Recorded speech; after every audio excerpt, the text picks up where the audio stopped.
The side hustle has been a cultural talking point for years. But in 2026, with household budgets compressed by cumulative inflation, elevated borrowing costs, and a job market with less leverage than 3 years ago, the side hustle has moved from a talking point to a genuine economic necessity for a growing percentage of American households. But there's a major gap between the side hustle content that gets views online. I made $12,000 last month selling handmade candles on Etsy, and the actual, realistic income opportunities that are available to ordinary Americans without a significant startup investment, a special talent, or a viral social media following.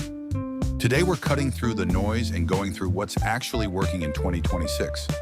The side income strategies that are generating realistic, supplemental income for real American households. The ones that don't require quitting your job or betting your savings, and the ones where AI tools have genuinely reduced the barrier to entry. The most consistent, most accessible, highest income side hustle available to most Americans is the simplest one: selling your professional expertise as a freelancer or consultant outside of your primary employment.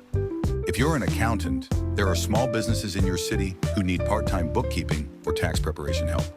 If you're a software developer, there are projects on Upwork, TopTal, and direct referral networks that pay $75 to $200 per hour for part-time engagement.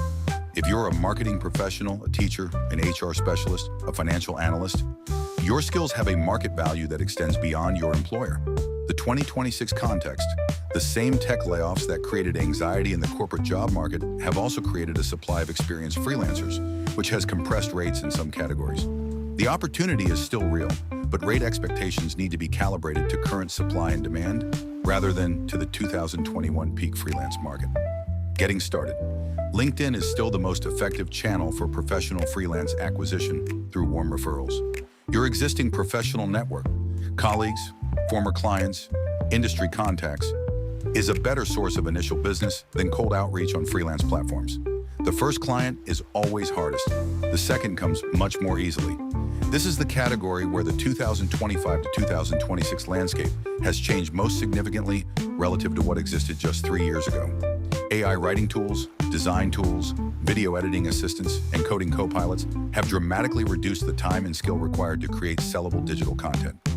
A professional with genuine domain expertise can now create a digital product, a guide, a template, a mini course, a financial spreadsheet, a set of prompts, in a fraction of the time it would have taken pre-AI, at a quality level that is publishable and saleable. The platforms: Gumroad and PayHip for direct digital product sales with minimal fees, Etsy for template and printable sales, Teachable and Podia for simple course creation, Amazon Kindle direct publishing for ebooks. The realistic income: most digital product creators earn modest supplemental income, not replacement income. A well-positioned guide or template set in a specific niche might generate $200 to $800 per month with consistent marketing. A small online course with a genuine curriculum might generate $500 to $2,000 per month after a build period. These are realistic numbers, not the exceptional outlier cases that YouTube videos feature. The key insight: digital products reward niche specificity. The more targeted and specific the product, the less competition, the higher the willingness to pay, and the more effective the word of mouth. A general productivity templates product competes with thousands of sellers. A project management templates for independent veterinarians competes with almost no one and serves a genuine specific need. Not everyone has a spare room or a second property, but for those who do, rental income remains one of the most reliable supplemental income sources available to American households. Short-term rental, Airbnb, VRBO.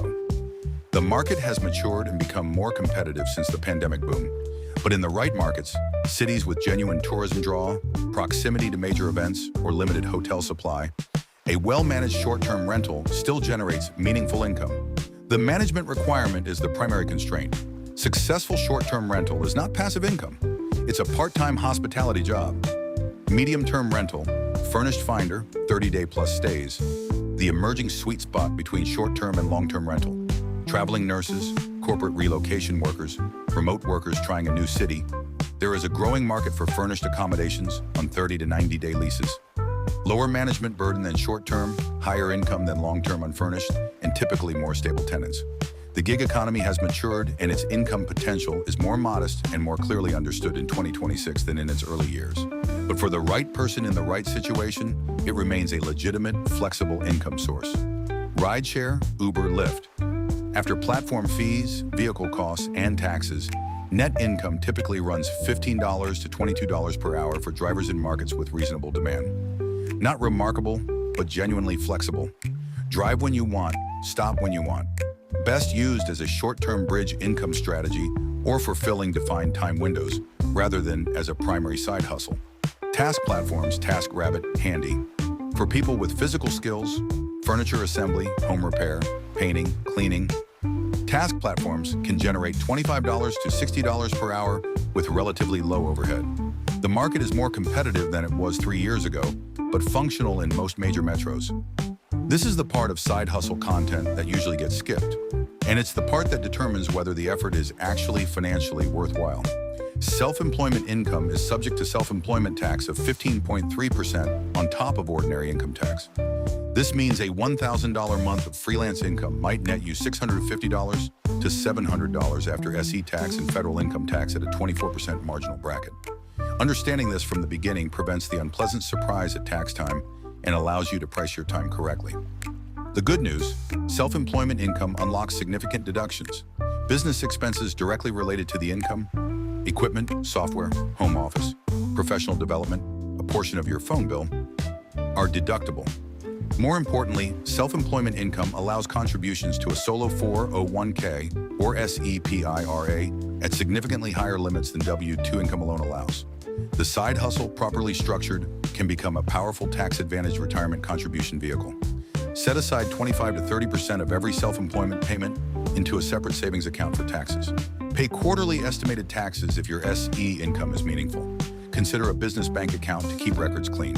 These habits, started early, prevent every common side hustle tax problem.